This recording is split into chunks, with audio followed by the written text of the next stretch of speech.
Miami, Florida has the same population as Minneapolis, Minnesota, and yet they have less than half the homicide rate that Minneapolis has. That's not by accident.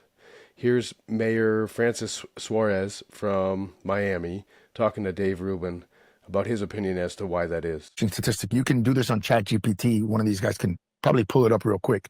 If you were to look at gun deaths in America, where does America rank? We would rank up there, maybe top 20, right? But if you pull out the top 5 or the top 10 blue cities in America, you take out their homicides, we'd go down to like 180 out of like 200 countries. Right. So we would be arguably one of the safest countries in America. So, I mean, in the world. So it's interesting that the cities that have the worst policies, in my opinion, and certainly very restrictive gun policies, have the highest homicide rates in all of America. Everybody in Miami has guns, and we have the lowest homicide rate. So is it a gun thing, or is it a social policy thing? We have the lowest unemployment in America. We have the highest median wage growth in America. We were ranked the happiest city in America and the healthiest city in America. You're happy, you're healthy, you're working. I'm way happier and healthier here. It's true. What are you not doing? Yeah. You're not killing anyone. There you go. Makes sense to me. Besides the fact that their homicide rate is near less than half of Minneapolis's, back in 2020, during the George Floyd, BLM, defund police, all that nonsense, Miami didn't have the problems that Minneapolis did. I mean, we saw Minneapolis burn.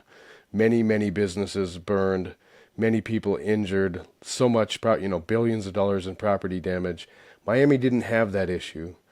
Here's Mayor Suarez talking about why that didn't occur in Miami. So at the height of sort of the BLM and the defund the police and all that stuff, were you under any pressure to go along with that kind of craziness? Look, I think what we did during that time was we let people express their First Amendment rights to protest under the condition that they not hurt anybody or not destroy any property.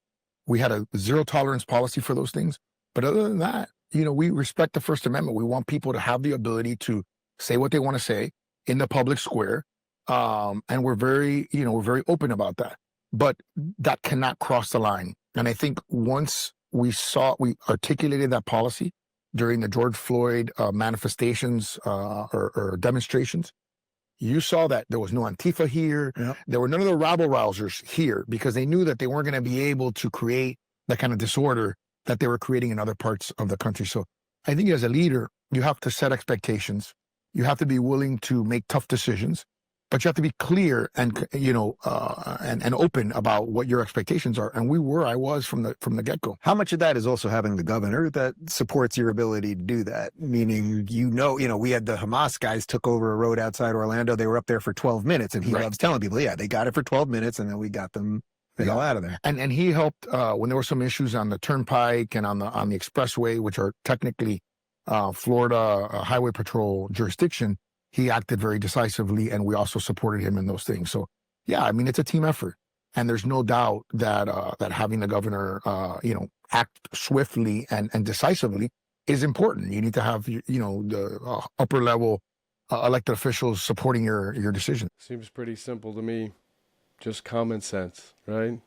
You can use your First Amendment rights and demonstrate and tell us how you feel, but you can't break stuff and you can't hurt people.